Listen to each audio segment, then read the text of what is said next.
Hey, I'm Phil Delrosario. I'm a filmmaker, storyteller, general creative, and a second-year medical student. And I am taking step 1 in 9 weeks. And this is my vlog where I document my journey to step by step. Anyway, the first thing I wanted to do is just thank you so much for all of you who have been supporting me. I've been getting like a very surprising amount of positive vibes from people. I've been getting some texts and people leaving comments and liking my video and even approaching me at school just saying how excited they are and how much they just appreciate the existence of this project that I have. And that just brings me a lot of joy, just because I had a lot of reservations about starting this. And, I thought it would be too hard, or people wouldn't watch, or people would think it was uncool, or whatever, just typical imposter syndrome things. And that hasn't been the case at all. I was actually looking at the analytics for this video, the last week's video, and 59 people have watched it. And in this age of influencers and YouTube celebrities, it feels like 59 people isn't much, 59 views. But I don't know, to me, that's still worth celebrating, because that's 59 people who have decided to lend me their time and to just listen and hang out for a while. And YouTube actually gives this metric called watch time, and it actually reports out the collective number of hours that people have spent watching your video or just things on your channel. And for last week's video, it has 4 hours of watch time. That's kind of staggering to me, just like collectively that people have spent 4 hours watching me. I just feel humbled and validated by that. I just feel like I'm being hugged. Especially just because in med school, I feel like there's this weird time dilation, time contraction physics thing going on, where we just have a very warped perception of time, because we're just in a constant cycle of studying and learning and always preparing for a test or some kind of evaluation, and there's all these pressures and stuff. So it feels like we're always trying to hyper optimize our time. I've had several conversations with close friends and stuff of this, it's like a paradox of having to balance studying with being healthy, with doing things that make you feel good and happy and fun things. And it seems like you're always balancing these three, and if you're doing one of those, you're not doing the other. It's like this false choice, false dichotomy, or is it trichotomy, whatever. It just feels like you have to choose, and it seems like studying is the most important thing. And so I think the effect of that is just a hyper awareness of time and an undue pressure put on that time. So all that being said, 4 hours of people's time listening to me is something that I really don't take lightly. That's incredible. I actually had this sneaking suspicion that because my video was 13 minutes long, that some people might actually try to put my video in 2 times speed to make it go faster. Because med students have this crazy peculiar habit of just watching everything really quickly at 2 times speed, just because lectures are really long and we just need to get as much information into our brains as quickly as possible. There's so many interesting stories of my friends saying that they watch Netflix on 2 times speed, or sometimes when they're talking to people, they wish that people would talk at 1.5 speed. And it's just so fascinating to me at how this rewiring of our brains has happened, and that it's just permeating all the aspects of our life. Anyway, one of my friends did watch my vlog at 2 times speed. You know who you are. I still appreciate the support though, and I'm glad that you gave me 6 minutes of your time instead of 13. It's still more than none, so thank you. Yeah, so in terms of my general mental health and well-being right now, I'm doing better than last week. Just finished the final and passed the final for Block 10.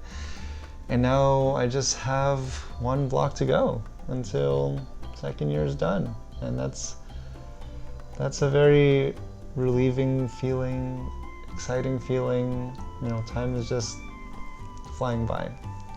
And yeah, I still feel behind on step setting, but I think that's just everyone's feeling in general. But otherwise, I'm doing good. I've been going to the bouldering gym couple days a week. I should be releasing my first bouldering vlog this weekend, so look out for that. Yeah, that's been pretty fun. It's been keeping me pretty grounded. Cool. So some updates on my studying. If you don't want to hear this part, just skip ahead a little bit forward in the video. On Scholar RX, I have 43 due cards, and now I only have 1,121 overdue cards, and I have 11,620 unseen cards. I made a pretty good dent of like 400 cards in terms of overdue things. Yeah, I feel pretty good about it, going at a good pace. This next weekend and this next week is pretty light on the workshops, so I should be able to catch up, hopefully. In terms of UWorld, I've used 237 questions now. I still have 2,634 unused questions. Yep. So that's the update on my studies, and now just to talk about life in general.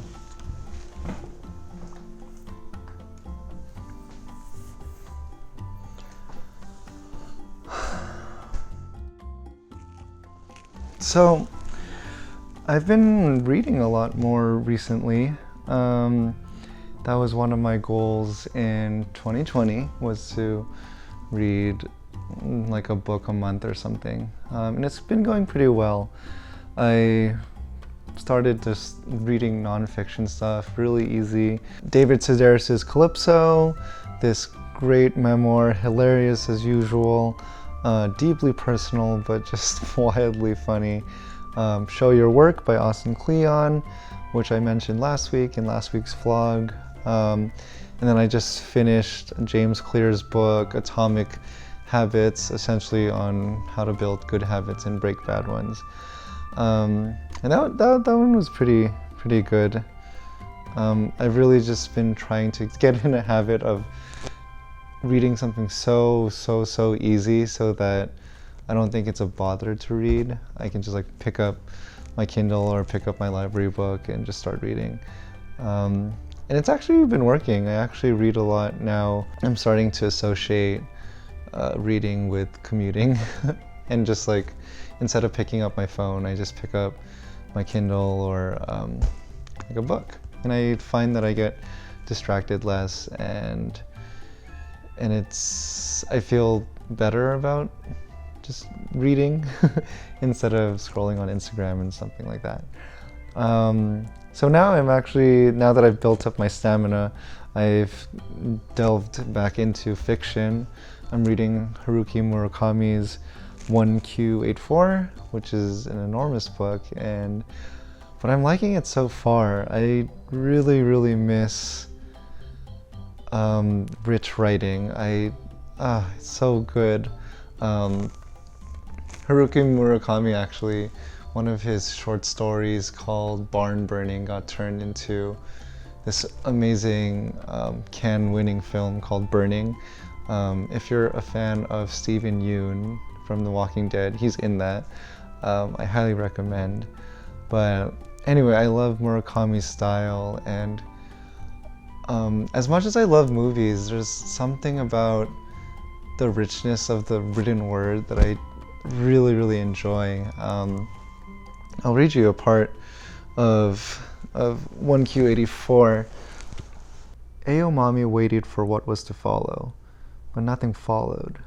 She closed her eyes again and concentrated on the music.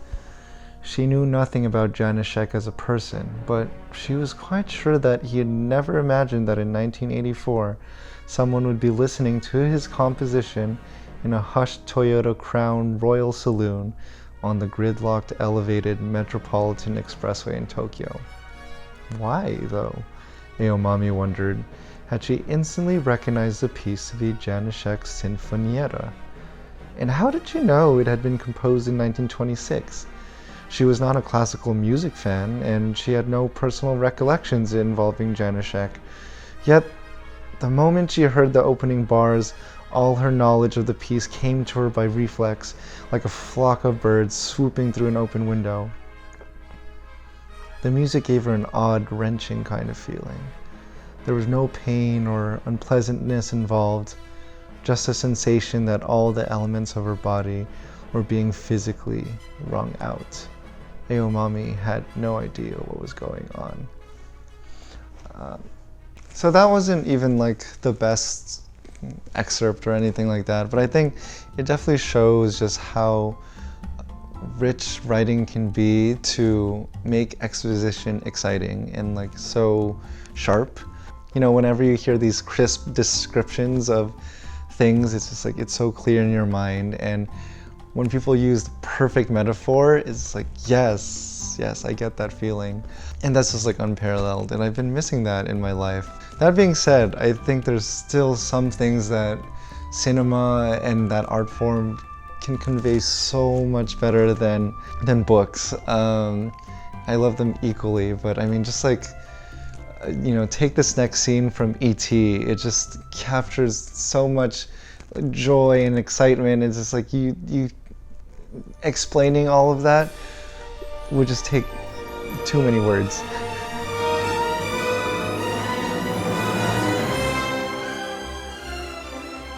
Man, whenever I watch that scene or whenever I hear that score by John Williams, I cry, really.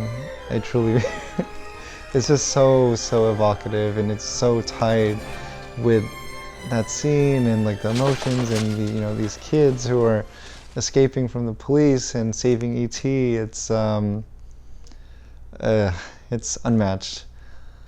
On that note, a movie that I watched recently was this film called Kotoko, and I really enjoyed it, even though I was very, very disturbed. I was intrigued by this movie because the tagline included, "A single mother becomes afflicted with double vision. Taking care of her newborn baby becomes a nightmare as the mother also becomes paranoid." The previous block we had just learned about psych, we learned about psychosis and all of these things, and I was so struck by this movie. It really portrays maternal psychosis in this incredibly unsettling way. I wrote a review on it on Letterboxd, actually. I'll just read it to you real quick. I said, "I stumbled upon this while on the internet and was intrigued by its tagline. I almost hated how grating and traumatically anxious this film came at me. But the crash zooms, deafening score, diplopia, hallucinations, unrelenting violence, Koko and Shinya Tsukamoto's acting all contribute to a harrowing but ultimately sympathetic depiction of maternal psychosis's debilitation."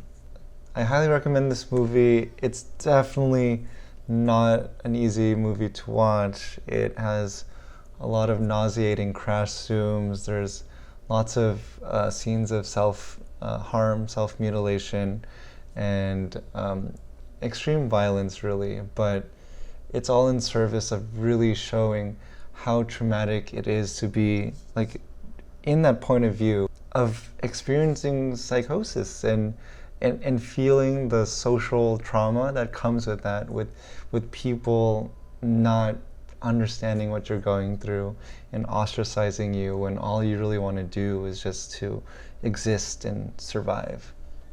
Okay, yeah.